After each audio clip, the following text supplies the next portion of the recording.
Cuando la ciudad duerme, alguien enciende una conversación.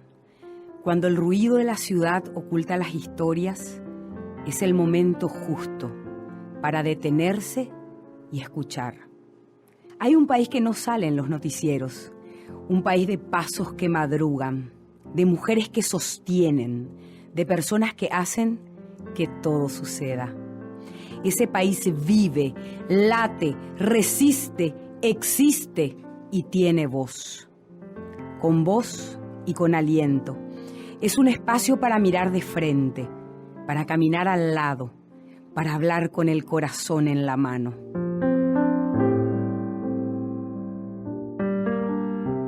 Porque aquellas realidades que no se muestran también viven. Y vos estás más presente que nunca.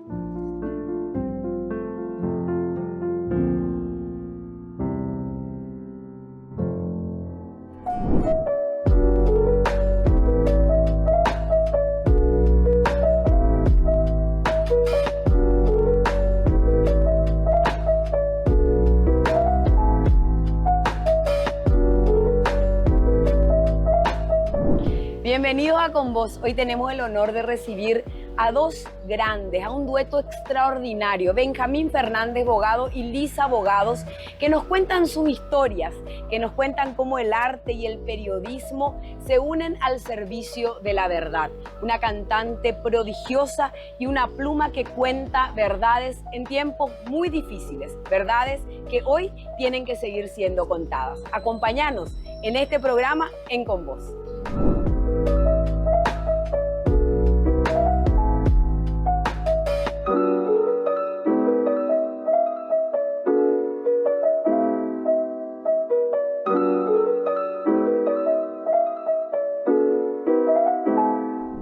Gracias, Benjamín, por recibirnos acá en tu casa, en esta biblioteca que estuvimos mirando antes de que vengan muchísimos ejemplares que son todo un mundo para explorar. Y hoy queremos conocerte un poquitito en una faceta más íntima. Queremos que nos cuentes un poco quién es Benjamín. Bueno, muchas gracias. Ha sido un verdadero gusto tenerte aquí en esta biblioteca de 15.000 volúmenes. Es parte de mi biblioteca particular, donde están los 2.000 o 3.000 libros que habré leído desde muy joven.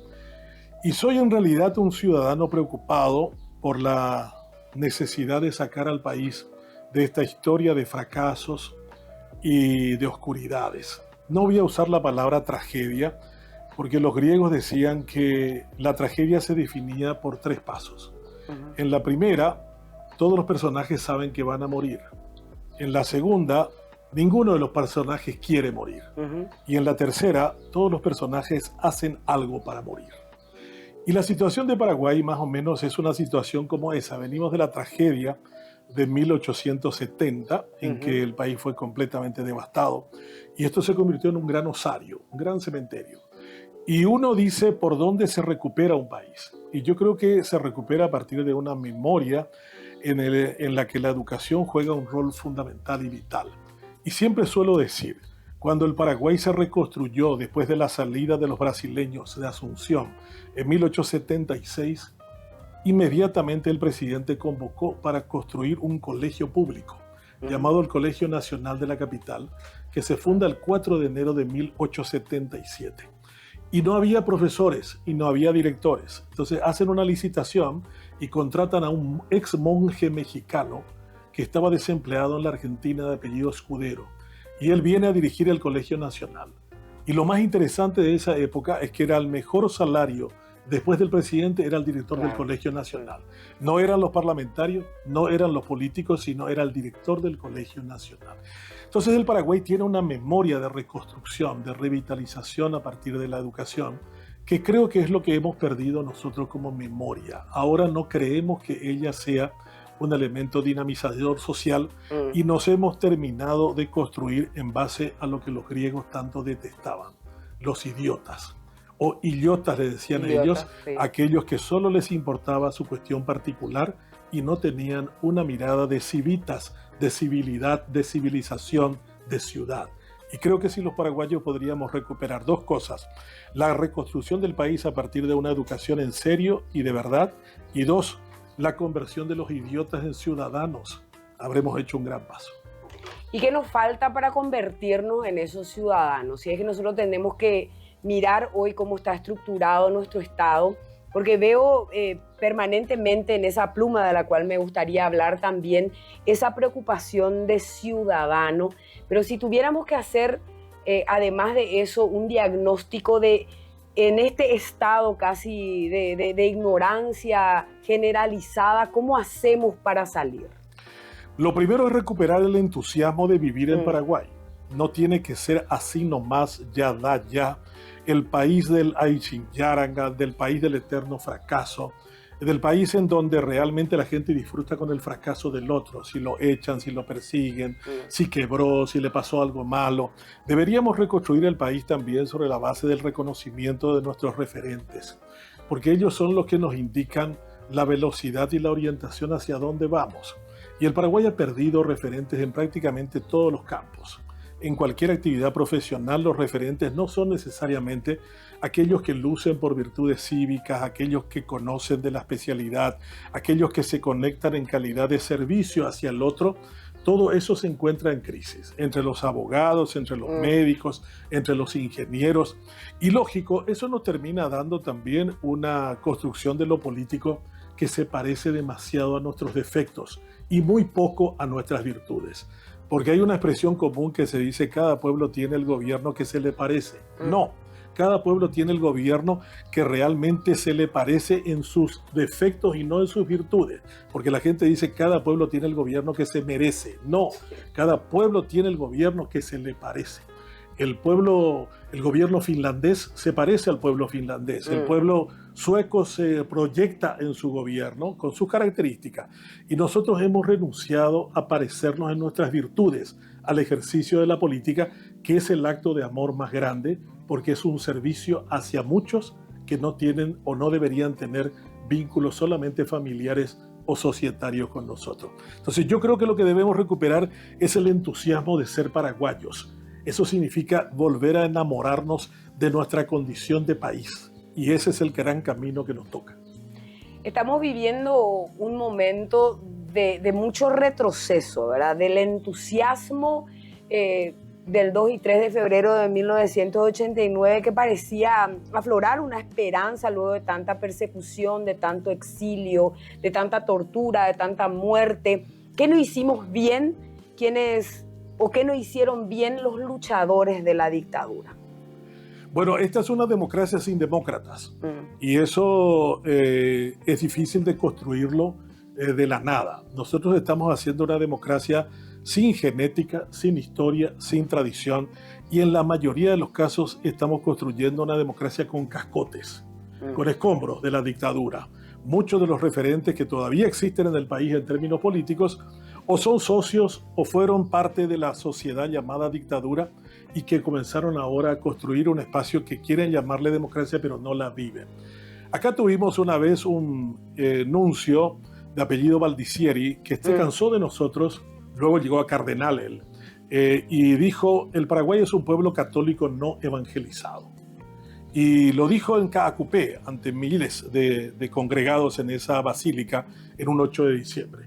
Y yo creo que el Paraguay es un país democrático, pero sin demócratas. Democracia significa respetar la opinión del otro, tener la capacidad de ponerte en la condición del otro, tolerar la versión y la visión del otro. Yo creo que lo que nos pasó desde el 89 es que no pudimos crear una generación de demócratas aún. Ortega y Gasset decía que una generación se mide en 25 o 27 años. O sea que estamos teniendo ahora una generación y media de personas que nacieron fuera de cautiverio. Y la otra cuestión es que la democracia fue como una niña abandonada a la que se la dejó enfrente de la casa de nosotros. Los militares echaron a otro militar y dijeron: aquí está la niña llamada democracia. A ver, háganse cargo de ella, asúmenla como hija y cuídenla como tal. Y yo creo que cada uno se fue dando cuenta de que esa niña no era suya, le pertenecía a cualquiera, y menos que era un compromiso y una responsabilidad de cada uno. Eso vemos un poco también en todo lo que son nuestros espacios públicos que hablan mucho justamente de eso, ¿verdad?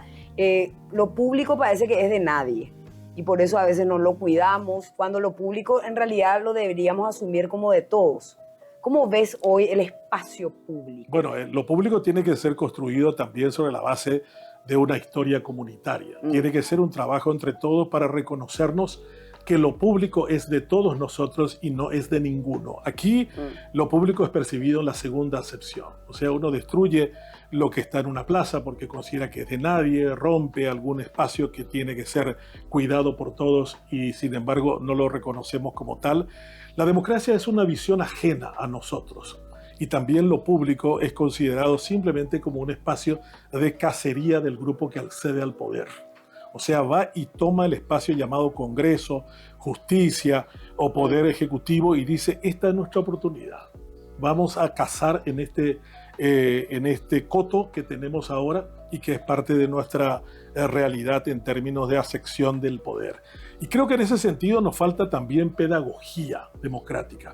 No tenemos una pedagogía ni en las familias ni en los grupos comunitarios. No tenemos esa visión de que realmente deberíamos buscar entre todos lo que nos conviene a todos. Y siempre terminamos imponiendo el deseo de un grupo por sobre el otro. A mí me ha tocado ser delegado de curso en colegios y en universidades y siempre me llamaba la atención la dificultad que teníamos para llegar a acuerdos. Y acá se habla mucho de una palabra, consenso. Y el consenso es la fase más elevada del diálogo. Y como no hemos podido dialogar durante la dictadura, porque toda reunión se convertía en sospechosa, entonces llegamos a la dificultad más grande, que es de cómo construimos consenso cuando no tenemos el ejercicio del diálogo. Ese lugar del consenso común es el Congreso Nacional. ¿Qué te dice hoy el Poder Legislativo? Bueno, cada pueblo tiene, reitero, el gobierno que se le parece. Una vez me invitaron a darme una condecoración en la Cámara de Diputados. Y le dije al diputado, que era un diputado liberal, Olimpio Rojas, mejor que no me invites ni me condecores porque lo que voy a decir no les va a gustar. Y me dijo, no, vos podés venir acá, era una condecoración comuneros. Y yo dije, bueno, voy a ir a hablar. Y di un discurso que lógicamente fue una bofetada a cada uno de los que estaban escuchando ese discurso. Y después uno de ellos se bajó y me dijo, Benjamín, debo te minoría en el examen, debo 1% del Paraguay, la gente en Deixagua. Oreo la mayoría. Jamaico dice la democracia, gobierno de la mayoría sobre la minoría. Jaoré con la gente taú, la mayoría oía jaguapúa con diputados. Entonces me dio una clase de realismo político diciendo, bueno, no me vengas aquí a tratar de imponer tu idea porque en realidad los ignorantes y los safios somos los que estamos acá sentados representando al país. Claro, yo ya lo sabía, yo fui constituyente en 1992 y me enfrenté a la bancadita campesina, me enfrenté a un montón de gente que tenía solo un interés de carácter particular o societario, pero no tenía un carácter nacional. Recuerdo bien, uno de ellos me había dicho cuando estábamos discutiendo sobre la representación de una Cámara de Diputados regional, me dijo, entonces yo me levanté y dije, bueno, voy a hablarles en guaraní. En realidad mi primera lengua es el guaraní porque yo vivo en Caacupé hasta los 9 años y las primeras veces que me encontré con un idioma que me describía mi realidad eran guaraní. Y por supuesto pasé 14 años de vacaciones en una profunda compañía en el departamento del Guairá, en la casa de mi abuelo materno, donde solamente se hablaba en guaraní. Y por supuesto les dije, no, el problema no es con la lengua, el problema es cómo percibís vos tu país. Para vos tu país es simplemente la oportunidad de acceder al Congreso para desde allí satisfacer a tu clientela, a tu familia, pero no es para nada el sentido del servicio. Yo había planteado en la Convención Nacional Constituyente del 92 que el Paraguay volviera a ser unicameral, de que no existieran dos cámaras y por supuesto se saltaron todos diciendo y esta es nuestra oportunidad para nosotros, ¿qué vas a ir en contra de nuestro negocio? Entonces ahí me di cuenta y recuerdo una vez le dije al profesor Callizo, que era también convencional, Federico, le dije, mira, yo me voy a ir de acá. Esto no aguanto más, esta mediocridad insultante hacia el país, sus intereses. No te vayas, quédate, dale pelea a ellos acá. Terminá los 6 meses y debo decir que en realidad la Convención Constituyente me enseñó de que a mí no me da el cuero para ser senador ni para ser diputado. Tener que tolerar durante 5 años la impertinencia de personas ígnaras, cuyo único objetivo es lucrar desde el lugar en que se encuentran, ese no es mi propósito ni es mi deseo de república. Así es. Vamos a seguir conversando con el doctor Benjamín Fernández Bogado en el próximo bloque.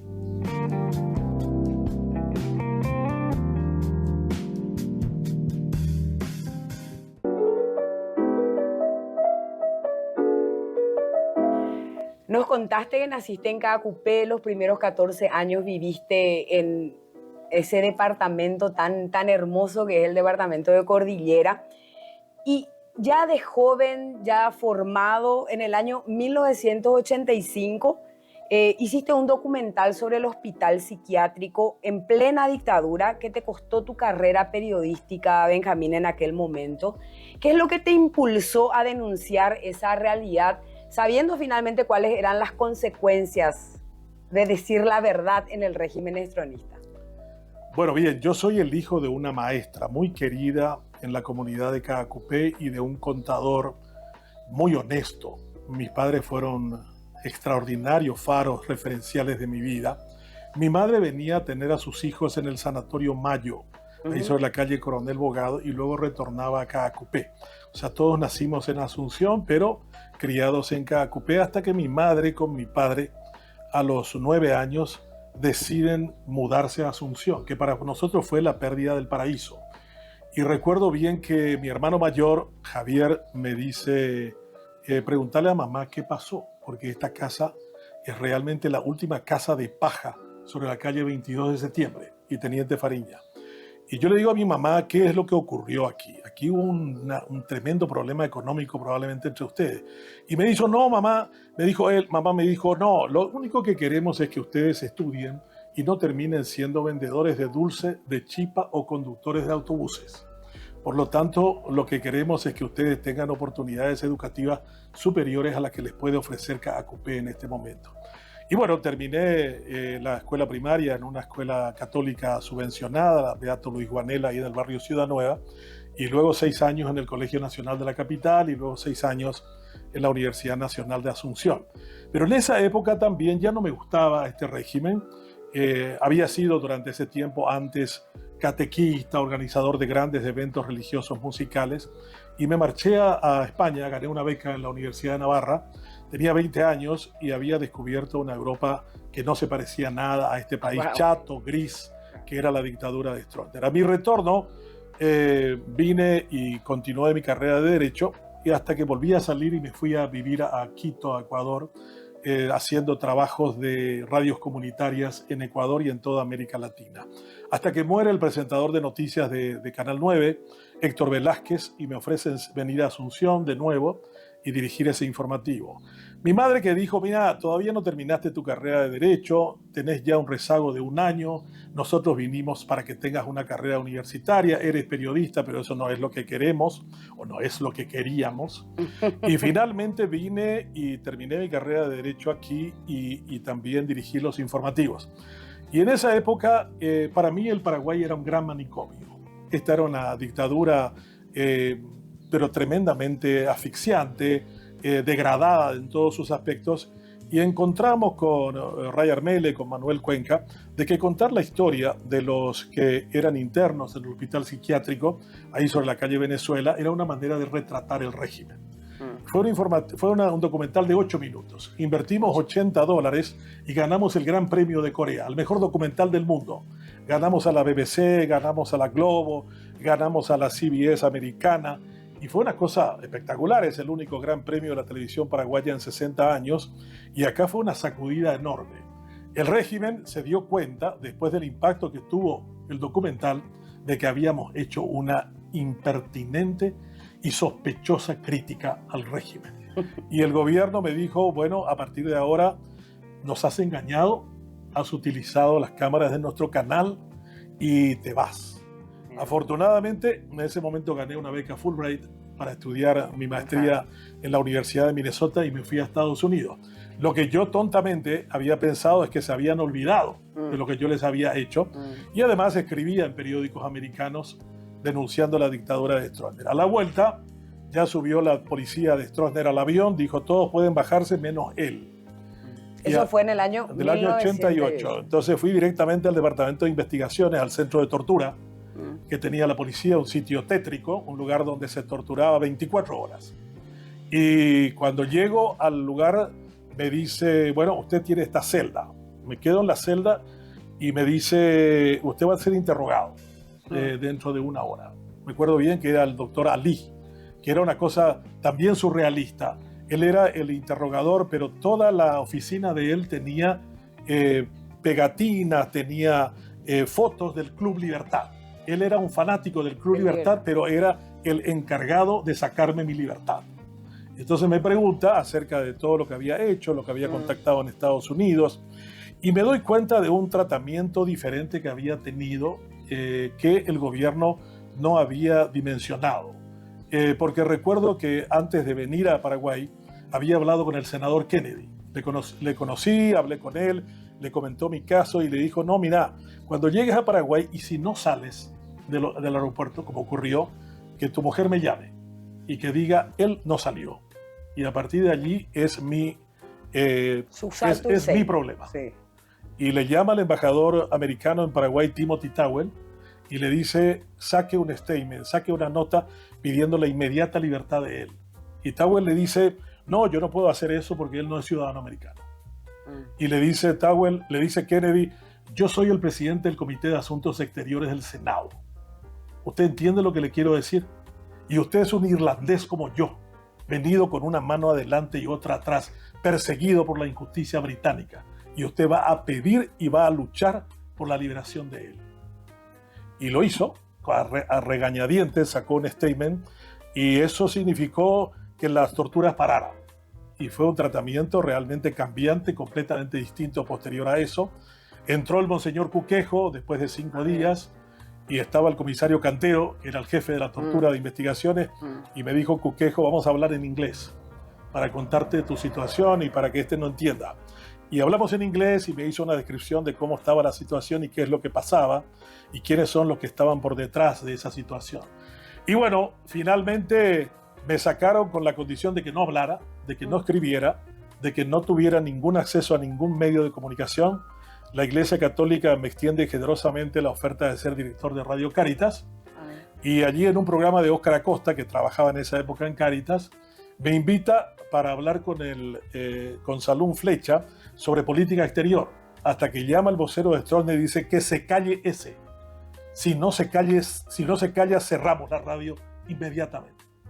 Entonces el operador me escribe y me dice, me acaban de llamar de la presidencia de Stroessner y no quieren escucharte y quieres que salga o si no cierran la radio ahora. Entonces yo le dije a Óscar en el corte, nada, me voy, decí que me fui, pero no importa.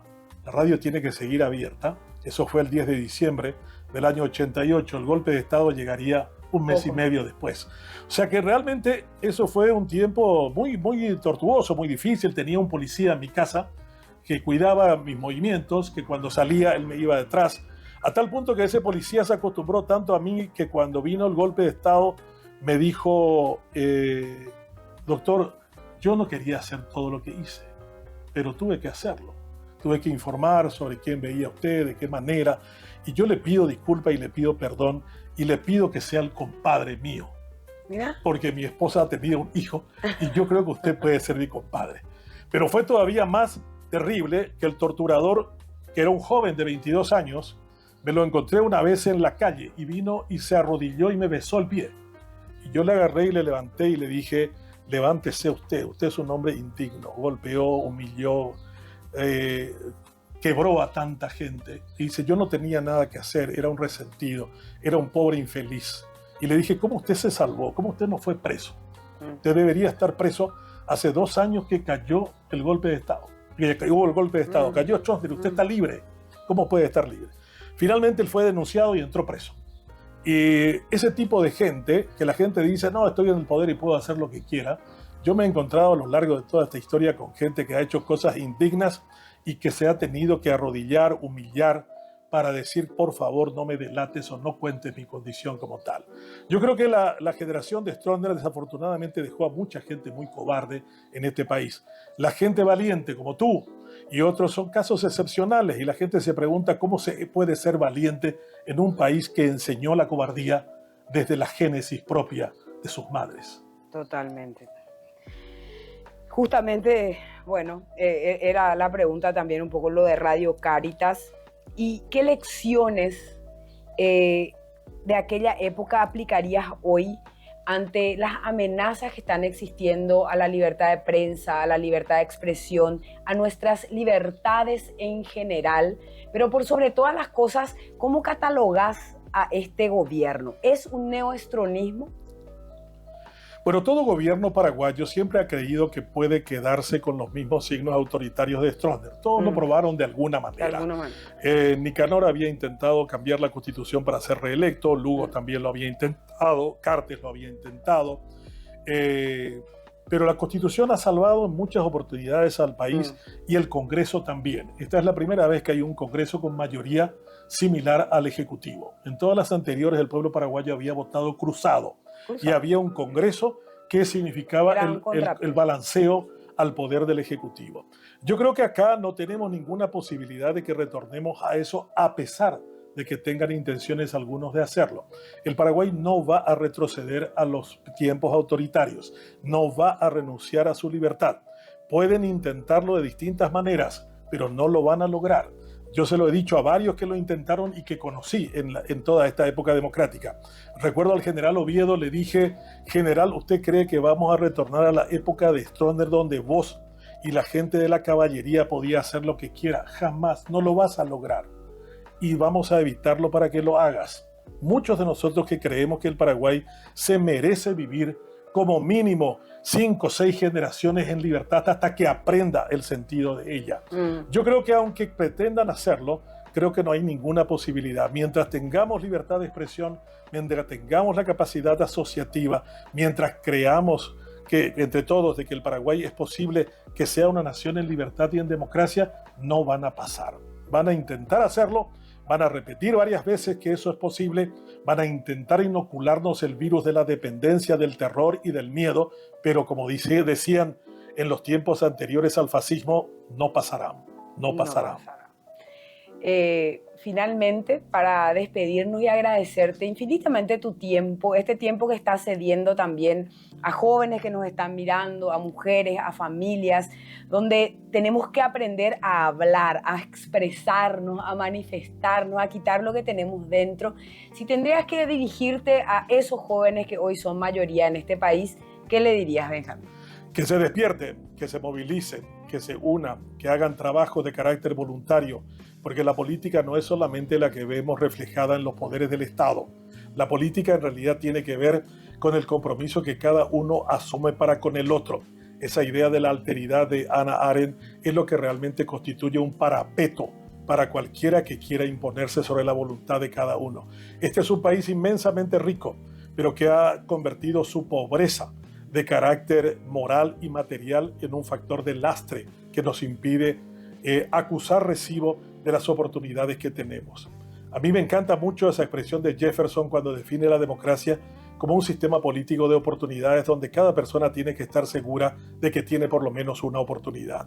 Ustedes que constituyen la mayoría de este país, el país más joven del mundo, junto con Sudán, donde se libra una guerra civil desde hace 2 años con una cantidad de muertos. Nosotros no tenemos que ser la Sudán que fracase. El país repercutirá en su futuro solo si proyectamos la sombra de ustedes con un compromiso mayor. Pero traten de hacerlo mucho mejor que lo que ustedes han visto hasta ahora. Sean mejores en todo lo que tengan que hacer. Dejen de aparentar la mediocridad, la haraganería ni la pereza, porque eso simplemente termina en un factor que nos impide ser lo que debemos ser. Un país orgulloso, un país comprometido y un país responsable, que no significa otra cosa que ponderar aquella cuestión de la libertad que nos ha sido dado después de un tortuoso camino de opresión, de persecución y de muerte. Este país viene de una guerra civil del 47, donde 40.000 paraguayos murieron. La guerra del Chaco significó la muerte de 30.000 en un combate contra una guerra contra una nación extranjera. Pero la cantidad de paraguayos que nos matamos en el 47 es superior a todas las víctimas de la guerra del Chaco. Eso no se merece más el Paraguay. no más emparentados con la muerte, emparentados y entusiastas con la vida. Y esa vida depende de ustedes, y para eso tienen que ser mejor que la generación que les antecedió. Muchísimas gracias, Benjamín.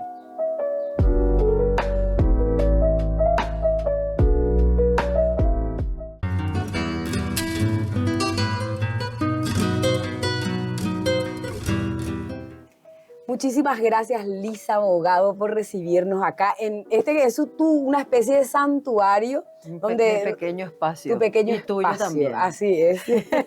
Gracias por recibirme, Lisa. Un placer, un placer. Queremos conocer un poquitito más a Lisa Bogado. Queremos que nos cuentes dónde nació Lisa, quién fue Lisa cuando era niña. Yo nací en Asunción un 20 de febrero de 1981 de padres campesinos. Mi papá de Coronel Martínez en el departamento de Guairá y mi mamá de Pacaraí. Y pasé gran parte de mi infancia en los campos de la compañía Monje Paso en Coronel Martínez, a orillas del río Tebicuaril, mamando lo que es correr por los campos, ver a mi abuela ordeñar vacas, aprendí allí a montar a caballo, aprendí a arrear las ovejas. Yo soy muy amiga del campo, me encanta. Si no hubiera sido cantante, a lo mejor hubiera sido granjera. Granjera. Comenzaste como bailarina y luego descubriste tu voz. Sí. ¿Verdad? Vamos así a transportarnos ya a esa época. ¿Qué fue lo más desafiante? ¿Expresarte con el cuerpo o expresarte con la voz o las dos cosas? Bueno, mira, ambas cosas son súper desafiantes. La danza es una pasión tremenda que me acompañó hasta el año 2006. Yo bailé hasta el año 2006, porque si bien no bailé en un ballet, bailaba dentro del taller de arte porque enseñaba. Yo tuve mi taller de arte durante muchísimos años. Tengo chicas que han sido mis hijas del corazón y que después se recibieron de profesoras de danza conmigo, que muchas ya están desarrollando también todos sus trabajos. Una tiene un ballet muy importante. Pero el canto siempre estuvo conmigo, Katia. Solo que cuando en aquella época no había una posibilidad de ganar dinero bailando, de que sea un ingreso que te dé una vida digna, ¿verdad? No te digo de opulencia, pero una vida digna. Y me acuerdo que fui a España a estudiar y el maestro que me enseñaba, que ya tenía como 70 años y venía de haber trabajado en las grandes películas en Broadway, puestas en Broadway y películas en Hollywood, él volvió a España y abrió su taller. Y entonces me preguntó un día en un descanso que yo hacía y le dije, mire, que yo me recibí y que tenía mi escuela. Y yo cumplí 19 años allá. Y entonces me dice, ¿y tú enseñas? Y le digo, sí, enseño. ¿Y por qué? Y porque es lo único que puedo hacer. ¿Y por qué no bailas? Y porque no hay mercado para el baile. Pero tú eres una atrevida, me dijo. ¿Por qué, maestro? ¿Cómo vas a enseñar si tú no tienes experiencia sobre los escenarios? Vos tenés que bailar, vos tenés que romperte, vos tenés que caerte, vos tenés que acumular experiencia y después, cuando juntes toda esa experiencia y te retires de los escenarios, ahí recién vas a tener todo ese bagaje como para enseñarle. Y realmente fue como que me abrió la mente. Y yo ya cantaba, siempre canté, siempre. Volví a Asunción y me escucha Samuel Aguayo, que ya había venido a Buenos Aires después de estar muchos años allá. Y le dice a mi papá, pero tu hija tiene condiciones, ¿por qué no le haces grabar un disco? Eso fue el año 1981. Entonces me dice mi papá, ¿querés cantar? Sí, le digo, ¿querés grabar un disco? Y sí. Y cuando eso me di cuenta que a través de la música yo sí iba a poder estar sobre los escenarios. Entonces ahí le digo yo a mis padres, yo no quiero seguir enseñando, yo quiero cantar. Y ahí entonces empezamos a cantar, se grabó el disco, gané el Festival del Lago de Pacaraí, ya empecé a hacer musicales, zarzuelas, etcétera, etcétera. Y ahí arranca todo esto en el año 1981. ¿Que tenías cuántos años, Lisa? 20. 20 años. 20 Pero ya habías años. ganado en 1977 sí. el Festimusic Trinidad. Claro, sí. Representando a mi colegio, Juan Ramón Dalquis. Sí. Recuerdo perfectamente, hasta hoy tengo la guitarra, está en otro lado porque ya es muy viejita, que me había regalado don Eladio Martínez, justamente porque gané el primer premio como solista y segundo premio en dúo con mi compañera Carmen Villalba, que no es la Carmen, Carmen Villalba, que es una pintora, ¿verdad? Vale la Hoy día aclaración. es pintora, sí, sí, sí. Y ahí arranca en el 77 con mi uniforme de colegio, famoso pollerita azul, tableada, camisa blanca, Sí. ¿verdad? La corbatita. Y ahí fue, pero eso 17, 18, 19, 20, 3 años pasaron 3 años. de eso, ¿verdad? Tu primer disco, Yo Soy la Morena, Sí. marcó un poco ese salto al profesionalismo. ¿Y qué recuerdos guardas de esa grabación? Uf. ¿Cómo fue, cómo era antes grabar No, un disco? grabar antes era cantar. Recuerdo perfectamente con el maestro Chocho Alvarenga, la primera vez que entro a un estudio de grabación para mí era uno, sigue siendo creo que uno de los grandes estudios, el de Rodolfo Valentino, el famoso estudio Tallí. Y entro, yo era un estudio que tenía un salón inmenso en el medio y a los costados habían como cabinas, cubículos, así como esto que tenemos acá, como para que cada instrumento pueda ya grabar al mismo tiempo y no mezclarse unos con otros a través del micrófono. Y entonces él lo que hizo fue, me lleva a mí a cantar como una voz base con toda la orquesta ya tocando. Después él trabaja en el arreglo de la mezcla y después recién yo pongo la voz definitiva. Definitivo. Claro, y cuando eso no había autotune, cuando eso no había nada de la tecnología, hoy día cualquier persona, cualquier ser humano que tenga ganas de ser artista y quiera cantar, con que entone un poco ya está súper bien, porque Después se arregla. Claro, la tecnología te ayuda muchísimo. Y es un conflicto para mí, te cuento, porque hoy día estamos en el estudio y de repente por ahí no hay tiene que ser demasiado perfecto, tipo Karen Carpenter, que cantaba en una afinación perfecta, ¿verdad? 440 es la afinación perfecta. Y entonces a veces me dicen, no te preocupes, maestra, acá nosotros con el autotune. Me digo, no me hagas eso, por favor, porque para mí, no sé, es un conflicto, no puedo. Y al final la tecnología terminó ganándome, porque por una cosita así no vas a volverte a cantar toda la Antes música. no, antes te salía una cosita mal y vuelta a cantar, y vuelta a cantar, y vuelta a cantar hasta que te salga, ¿verdad? ¿Qué músicas contenía ese álbum? Ese álbum contenía en el lado A, famoso vinilo, Sí, vinilo. canciones paraguayas, y del lado B, canciones internacionales. Del lado A, yo recuerdo perfectamente el corte 1 y el 2, eran Yo Soy la Morena y la Reina Ñandutí, que fue un poco una visión de mi papá en aquel entonces, que le pide a Carlos Sosa 2 temas inéditos para grabar en ese disco. Entonces salgo yo con Yo Soy la Morena y la Reina de Ñandutí, y ese mismo año gano el Festival del Lago de Pacaraí como cantante solista. Después ya vino el segundo disco con La Voz del Paraguay, Embajadora, Peregrina Cacupé, que eran canciones inéditas. Con cada disco que veníamos haciendo, nosotros metíamos siempre en el corte 1 y 2 una canción nueva. Inédita. Sí. Ganaste y representaste al Paraguay en el Festival de la OTI en España. Sí.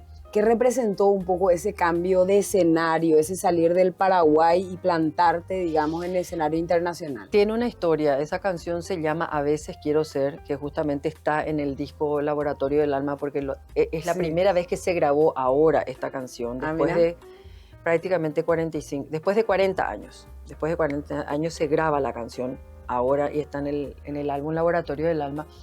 Esa canción tiene una historia muy particular, porque Augusto Barreto y Mario Casartelli son también coautores en la letra y en la música. Pero ¿qué pasó? Ellos eran así como no bien vistos en la época de Stroessner y nunca ganaban, nunca ganaban. Entonces me dicen, vas a presentar la canción, pero con tu nombre. Sí. Entro y yo nunca pensé que iba a ganar ese festival. Es más, ni me preparé. Me acuerdo con una tía que ya no está, que era mi madrina, le digo, tía, yo no tengo un vestido para irme, qué sé yo, porque todo era vestido folclórico y eso era una cuestión de gala. Y entonces me dice, yo te presto. Y ella me prestó el vestido, nunca me había un vestido rojo así con pedrería, así precioso. Y me voy, yo me presento, qué sé yo, y cuando me dicen que yo gané, no podía creer. No podía creer porque yo me estaba por casar, yo estaba preparando mi boda, etcétera, etcétera, y viene y se presenta esto y me descalabra todo, tuve que cambiar todo. Viste que vos preparás y la vida a veces te lleva por diferentes lugares que vos no estás preparado o que no tenés, digamos, craneado, no tenés pensado. Y bueno, entonces sale la canción y yo digo, ¿qué hago ahora? O sea, vos te callás y te callás. Me dijeron los dos. Y me fui yo con esa conciencia. Yo pues no sé mentir, Katy. Soy una persona que tengo, no sé si es un defecto o es una virtud. No sé mentir. Entonces me fui como con ese cargo de conciencia, llevando la canción a un escenario tan importante como era el Teatro Lope de Vega en Sevilla, en España, donde había gente como Paloma San Basilio, Rocío Jurado, el maestro Augusto Algueró, el famoso maestro Augusto Algueró era el director de la orquesta. Fue el año del terremoto, aquel terremoto inmenso en México, año 1985, en el año 85, y entonces ese año se hizo todo un consenso y se le dio a México. No, sino la música de México también era muy linda, con una cantante preciosa que ya hasta hoy sigue cantando, que se llama Eugenia León. Sí. Qué lindo. Yo quiero seguir explorando un poco tu carrera, Alicia, que es tan rica, que tanto ha contribuido también al desarrollo de la música y del folclore. Pero antes de irnos a un corte y al otro bloque, cántanos pues algo. ¿Qué querés que te cante, Katia? Elegí vos. En realidad, a mí vos sabés cuál es mi música preferida. Podemos empezar con Crecer y Vencer. Crecer y Vencer. Bueno, sí. Déjame, me voy a sacar esto porque si no va a conflictuar ahí con las cuerdas. Ahí. Sí, yo te puedo robar. Ah, bueno. No lo voy a hacer así muy onda galopa porque estamos acá onda intimista, ¿verdad? Creceremos con más fuerza y convicción. Venceremos a farsantes de la vida. Usaremos la verdad como estandarte, con antorchas encendiendo rebeldías. La decencia será el hierro del escudo. Dale, Katia. La pasión y la osadía nuestras armas. La palabra y la verdad serán espadas que eliminen de raíz la felonía. A luchar contra viajeros de los sueños, desterrar a los ladrones de ilusiones y acabar con los rateros de alegrías que oscurecen el camino día a día. ¡Ay, qué Paraguay! Aniqueñe rendiche Paraguay querido. Renacer de las mentiras y elevarnos en abrazos de hermandad y gran orgullo, para hacer de nuestra tierra generosa la nación que ha derrotado al infortunio. A luchar contra viajeros de los sueños, desterrar a los ladrones de ilusiones y acabar con los rateros de alegrías que oscurecen el camino día a día, para hacer de nuestra tierra generosa la nación que ha derrotado al infortunio, para hacer de nuestra tierra generosa la nación que ha derrotado al infortunio. La nación que ha derrotado al infortunio. Última, la nación que ha derrotado al infortunio.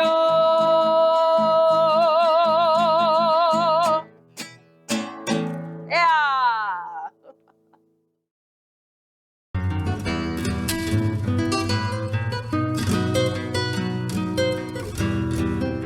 Bueno, en este bloque ya vamos a hablar del legado y la transformación de esa Alicia joven, de danza a música, de esos primeros pasos al escenario, de su primer contacto con el mundo internacional, a la Alicia de ahora. Esa Alicia que creó un himno, que es un himno del Paraguay, que es un solo canto para el Bicentenario. ¿Qué mensaje querías transmitir en esa obra, justamente en ocasión de una celebración tan importante para el Paraguay? El mensaje que siempre llevo en cada presentación, Katia, que es: yo sueño. Yo creo que ya no voy a ver el Paraguay de mis sueños, el Paraguay unido, el Paraguay con gente que deje de ser desconfiada, el Paraguay que te mire a los ojos de frente, el Paraguay honesto, probo, responsable, alegre, ¿verdad? que deje de ser, que deje de buscar ir por el camino torcido, ¿verdad? A veces pensamos que llevar una vida rutinaria y ordenada es aburrido, pero en el fondo es mucho mejor porque te evita un montón de cosas. Te evita, siendo por ejemplo un empleado público, terminar en la cárcel y lastimar a toda tu familia. Te evita quedarte noches sin dormir. Y yo creo que una persona que lleva una vida digna y una vida austera también, o sea, pero entender la austeridad no como una cuestión de pobreza, sino la austeridad en la dignidad. O sea, si Así. yo tengo, como decía Ricardo Darín, ¿para qué yo me quiero ir a Hollywood? Si en mi casa en Buenos Aires la gente me quiere, salgo a la calle, la gente me abraza, me da su cariño. Tengo una ducha caliente, tengo una comida caliente y tengo una cama caliente donde dormir todas las noches. No necesito más nada. Entonces, creo que hay muchas personas que se están perdiendo esa fiesta de la vida, de poder abrazarnos, de poder decirnos cuánto nos queremos, cuánto nos admiramos. Creo que tenemos que ser más generosos también en digamos, en nuestras maneras de decirnos qué bien que haces tu trabajo, qué bueno que lo estás haciendo. Me siento tan orgulloso dejar de ser, dejar de insultar y dejar de ofender y de herirnos entre todos. Ese es el mensaje que siempre quiero buscar. Buscar en tus músicas, mis porque en canciones. realidad te estás consolidando como una cantautora, Lisa. ¿Qué significa eso de cantar temas de otros, de apostar un poco al folclore, a lo internacional y hoy ya decir, yo quiero cantar lo que yo escribo? Sí, bueno, la verdad es que tengo que ser muy honesta. La primera letra que yo escribo data del año 1983, se llama Canto y Plegaria, que hay una nueva grabación hecha por Pedro Martínez y que está también en el álbum Esperanza y Fe.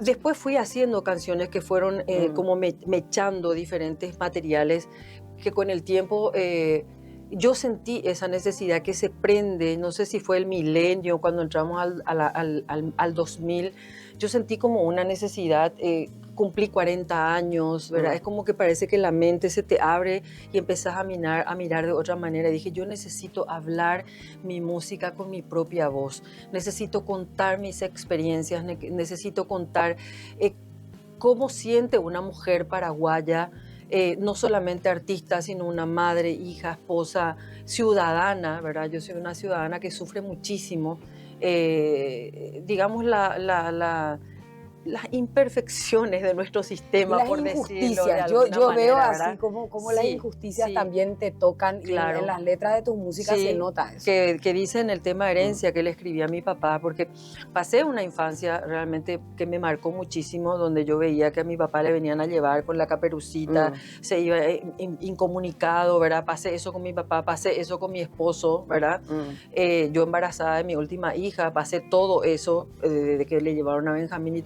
Entonces, la injusticia te marca, que te pueden convertir en dos tipos de personas, una persona resentida, ¿verdad? Y una persona que se sacuda y que busque rehacer su vida y enviar un mensaje que sea no solamente de optimismo, sino también un mensaje de, hey, vamos a sacudirnos y vamos a entender por qué pasa esto y por qué no debe volver a pasar.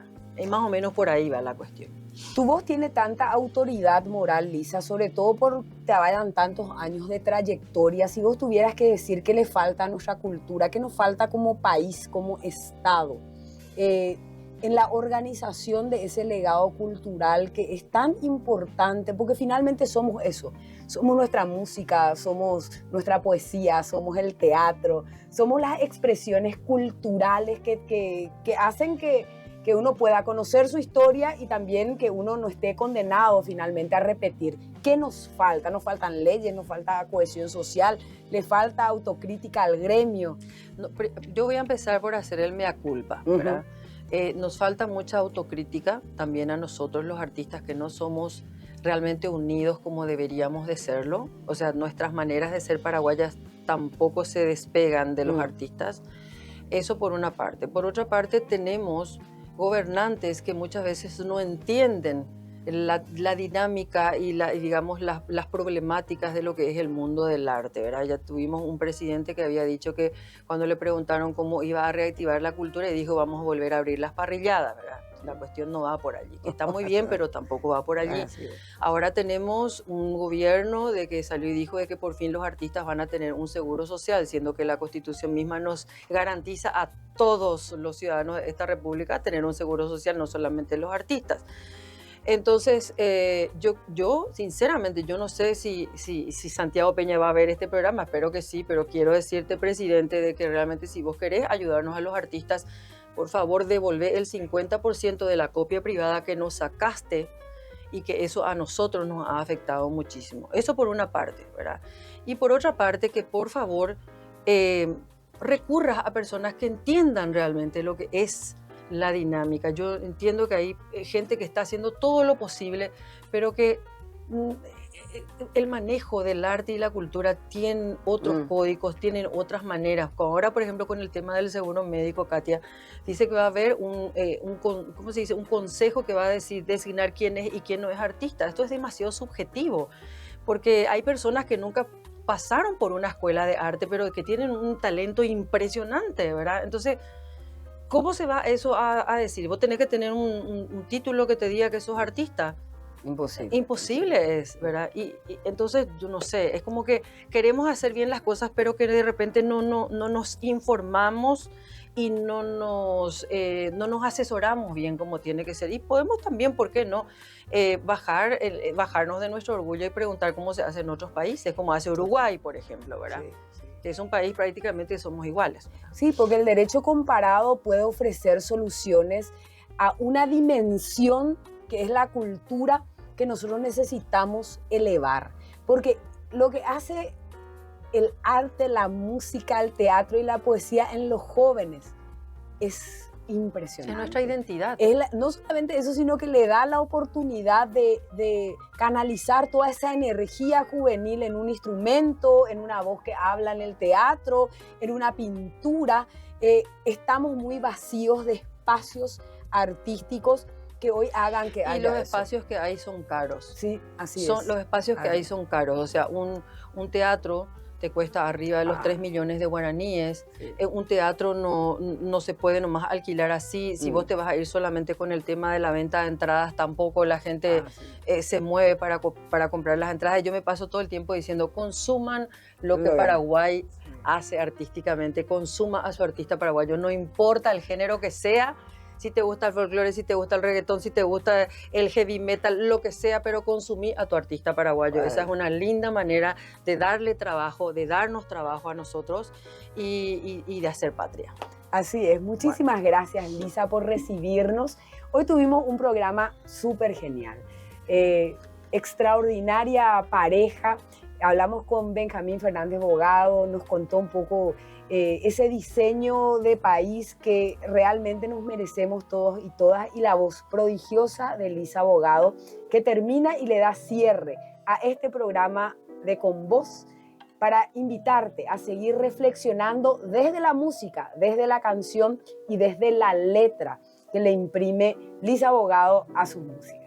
Bueno, ¿nos vamos con un solo canto? Nos vamos con un solo canto. Muchísimas gracias por este espacio, Katia. Un beso grande a toda la gente que te sigue. En América del Sur, un corazón late y con fuerza pone el alma en cada canción.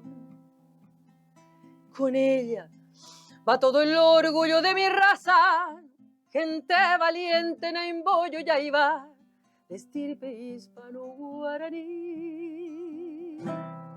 Paraguay se llama como el largo río que lo cruza como flecha de norte a sur. Y en sus aguas va creciendo un fuerte grito diciendo al mundo y al infinito que estamos latiendo aquí en el sur. Paraguay, mi tierra hermosa y soberana, de cielo azul, noches estrelladas, libre como el pájaro campana. Paraguay, en mi garganta un solo canto, yo te venero, patria querida, y así con él tus males se espantó. Ya no creas que el infortunio te ama mi tierra. Solo falta prender el fuego y la pasión en mi gente que aún parece adormecida por tanto miedo, tanta injusticia y vive envuelta en un sopor. Ya no miremos el espejo del pasado.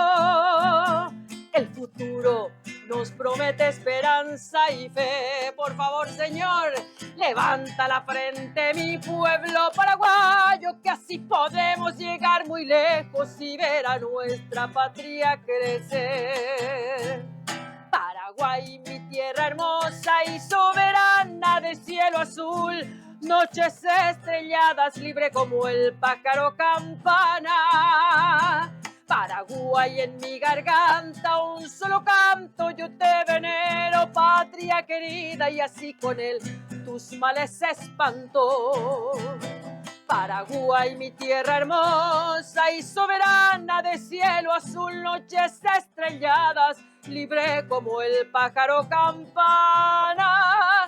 Paraguay, en mi garganta un solo canto yo te venero, patria querida, y así con él tus males espanto. Paraguay, mi Paraguay.